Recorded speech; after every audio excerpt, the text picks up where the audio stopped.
कक्षा 8वीं के सभी विद्यार्थी ध्यान दें। आज के इस वीडियो में मैं आपके लिए देखिए एक ज़बरदस्त बुक लेकर आई हूँ जो आपकी 8th ग्रेड अभ्यास पुस्तिका है, ठीक है, गणित की। इसका जो अध्याय 1 है परिमेय संख्या है, इसके प्रश्न हम सोल्व करेंगे प्रॉपर सॉल्यूशन के साथ में। तो A to Z प्रश्न रहेंगे और सॉल्यूशन के साथ रहेंगे, ठीक है। तो चलिए बढ़ते हैं प्रश्न की ओर।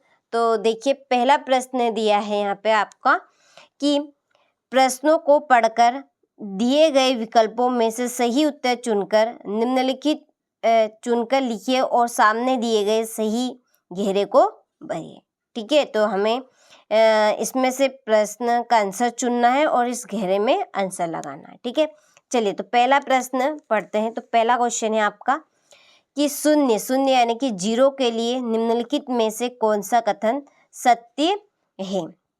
शून्य के लिए कौन सा कथन सत्य रहेगा, तो इसका आंसर है आपका परिमेय संख्याओं के योग के लिए तत्समक, ठीक है। तो इसमें आपका आएगा ए, ठीक है। तो इसमें आप क्या भरेंगे, ये ए वाला गोल घेरा, ठीक है। इस तरह से आपको भरना है, पूरा फिल करना है। चलिए दूसरा प्रश्न आप देखें, 2/3 की समतुल्य परिमेय संख्या कौन सी है। समतुल्य संख्या यानी कि यहाँ पे जो ऑप्शन दिए हैं इनको हम काटेंगे तो ये इनमें से कौन सी संख्या है जो 2/3 के बराबर आएगी। अब देखिए 3/2 तो कटेगी नहीं, ये तो नहीं हो सकती। 4/9 हम उस संख्या को 2 से नीचे भी काटेंगे, 2 से ऊपर भी काटेंगे, ठीक है। यदि 2 से हम 4 को काटेंगे, 2 दूनी 4, 2 ये भी नहीं कटेगी, ठीक है। 9/4 भी आपकी नहीं कटेगी। कटेगी कौन सी आपकी 4/6, 2 दूने 4 और 2 तिया 6। तो इसका आंसर कौन सा रहेगा, सी नंबर वाला, ठीक है। तो इसमें आप भरेंगे ये सी नंबर वाला गोल घेरा, ठीक है। आ गया समझ में। तीसरा प्रश्न देखें आप कि निम्नलिखित में से कौन सी संख्या अपने मानक रूप में है। अपने मानक रूप में कौन सी संख्या है, ठीक है। 20/30 तो है ही नहीं, ठीक है, इसको काटेंगे, ये मानक रूप में है नहीं, ठीक है। ये भी कट सकती है, ये भी आपकी कट सकती है, ये भी कट सकती है, लेकिन आपकी 1/2 नहीं कटेगी, तो ये आपकी मानक रूप में है। तो इसका भी सी है, तो ये आप गोल घेरा भर दीजिएगा, पूरा फिल करना है आपको, ठीक है। चलिए चौथा प्रश्न है, एक 7/2 मीटर लंबाई वाले कपड़े में से 5/3 मीटर कपड़ा काटने पर कितना कपड़ा शेष बचेगा। तो देखिए इसके ऑप्शन ये यहाँ पर है, तो इसका आंसर आपका आएगा 11/6 मीटर, ठीक है। इसका बी है, तो यहाँ पर आप बी भरेंगे। जैसे कि आपके पास 5 मीटर कपड़ा है, कितना है 5 मीटर, इसमें से आप 2 मीटर काट रहे हैं, यानी कि घटाएंगे हम, पूरे में से आधा घटाएंगे, तो ये इस तरह से आंसर आएगा आपका, ठीक है। थोड़ी सी कटपीट होगी, वो पूरा में ही आपको डिटेल नहीं बता सकती, ठीक है। चलिए पांचवा है, एक आयताकार भूमि की लंबाई 17/2 मीटर और चौड़ाई 13/2 मीटर है, भूमि का परिमाप होगा। तो इसमें आप देखिए ये 2 आ गया आपका, अंदर आप लिखेंगे 17/2, लंबाई प्लस चौड़ाई परिमाप का सूत्र होता है 13/2, ठीक है। इसमें से एलसीएम आप 2 ले लेंगे, ये 2 एलसीएम आ गया आपका। अब 17 और 13 कितने होंगे, तो 7 और 3 7 3 11 10 हो गए, ठीक है। 7 3 10, 1 ने 1 2, 2 ने 1 3 गुणित 2, ठीक है। 2 से 2 कैंसिल, बचा कितना 30 मीटर, तो इसका बी नंबर सही है, ठीक है। तो इस बी वाले पे आप गोला भर दीजिए, ठीक है। आ गया समझ में। चलिए छठा प्रश्न आप देखें, दिए गए प्रश्नों को हल कीजिए। -4/9 प्लस -4/9 का मानक मान ज्ञात कीजिए। तो इसका मान आपका होगा, देखिए -4/9, ये माइनस और प्लस है तो -4/9। हम एलसीएम इसमें से ले लेंगे 9, ठीक है। 9 एलसीएम आपका आ जाएगा, और माइनस और माइनस प्लस होंगे, -4 और -4, तो 4 ने 4 8, -8/9। इस तरह से ये आपका हल होगा, ठीक है। सरल कीजिए, 3/7 गुणित, चलिए यहाँ पर मैं पेन से लिख देती हूँ, 28/15 भागित 15/5। तो हम इसको लिखेंगे 3/7 गुणित 28/15 भागे, तो इसको हम गुणे में करेंगे तो ये आपकी पलटी खाएगी संख्या 5/14। ठीक है, चलिए तो आप इसको देखिए 5 से ये कट जाएगा 3 बार, ये 3 से 3 कैंसिल, ठीक हो गया। 7 दूने 7 चुकू 28। चलो इसको रहने दो, देखिए ये काटिए आप, 14 14 14 दूने 28, 14 दूने 28। ये तो बच्चा क्या बस के ऊपर हमारा 2 बच्चा है और नीचे क्या बचा है 7।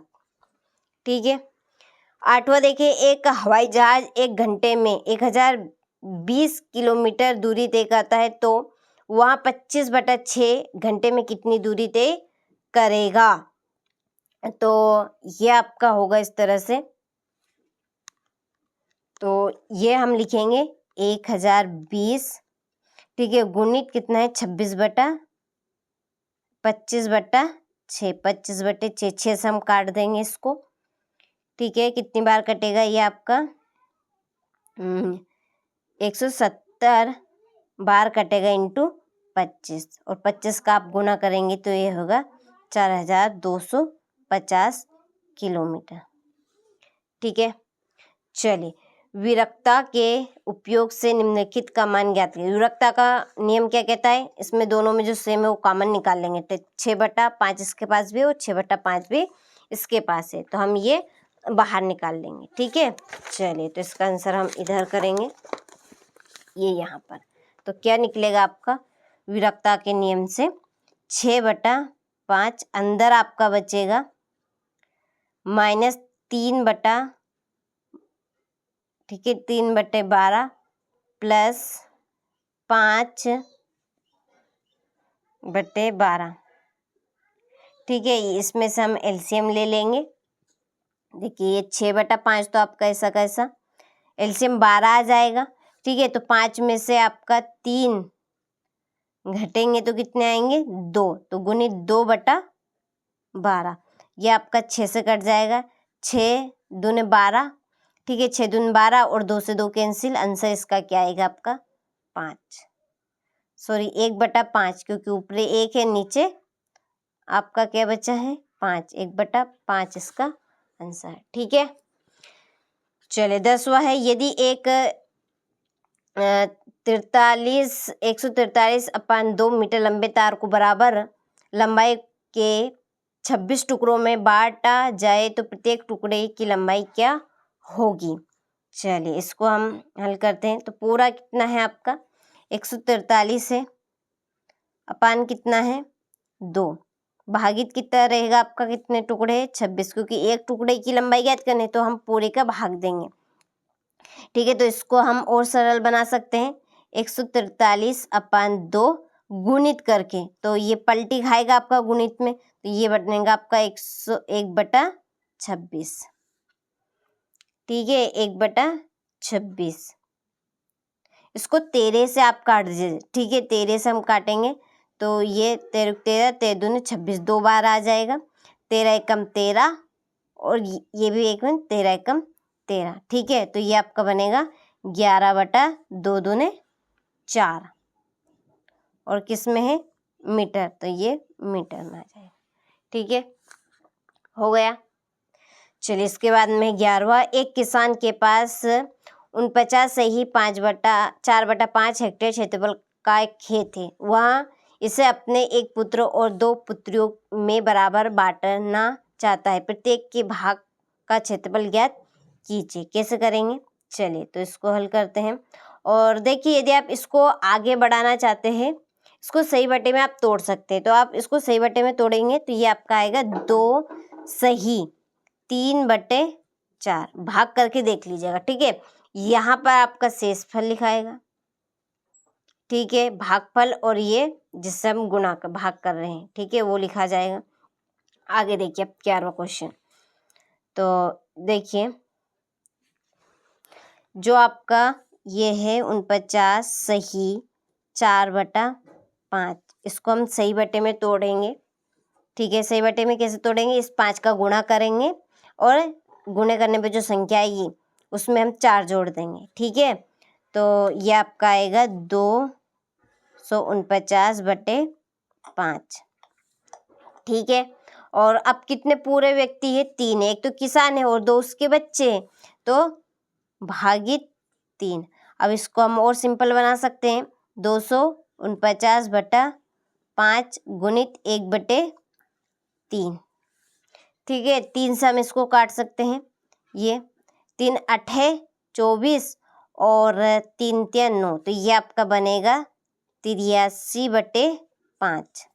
और यदि इसको आगे हम बढ़ाएंगे तो ये आपका टूटेगा 16 सही 3/5। ठीक है, जैसे भाग दे रहे हैं वो हम यहाँ लिखेंगे और शेषफल ये और भागफल ये लिखा जाएगा आपका। ठीक है, ये आपका आंसर रहेगा। चलिए 12वां है, क्या एक सही 2/3 का गुणात्मक प्रतिलोम 0.6 है, क्यों अथवा क्यों नहीं। तो इसका आंसर है आपका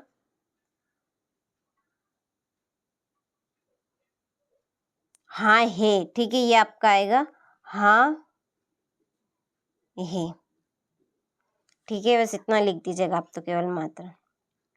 इसके बाद में देखिए, नीचे दी गई सारणी कुछ सामान्य पदार्थों के उन भागों को प्रदर्शित करती है जो पुनः प्रयुक्त किए जाते हैं। ठीक है, सारणी दी गई, क्वेश्चन ये रहे आपके, क्या कागज के पुनः प्रयुक्त व्यक्त करने वाली परिमेय संख्या 1/2 से अधिक है या 1/2 से कम है। दूसरा है, बड़े से छोटे क्रम में पुनः प्रयुक्त मात्राओं को व्यवस्थित कीजिए।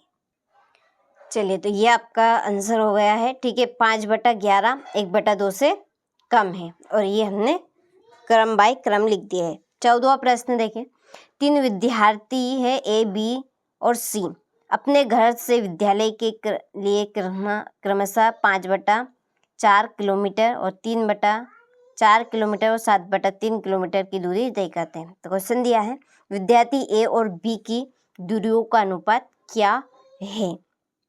ठीक है, और सबसे ज्यादा पूरी किस विद्यार्थी द्वारा तय की गई। तो इसको हम लिखेंगे, देखिए ए और बी का पूछा है तो ए और बी कौन से हमारा, ये पहला है आपका 5/4 अनुपात में बताया, देखिए गुणा करेंगे हम, ये बनेगा आपका 3/4। ठीक है, क्या होगा 3/4। देखिए एलसीएम हम लेंगे, 4 ऊपर का ऊपर गुना और नीचे के नीचे गुना, तो 5 या 15 और 4 चुको 16।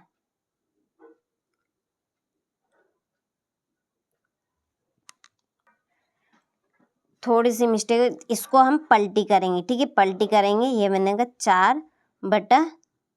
ठीक है, 4 से 4 कैंसिल और देखिए 5/3 आएगा, 5/3। इसको अनुपात में हम कैसे लिखेंगे, 5/3। ठीक है, इस बटे का मतलब भी क्या है, अनुपात है।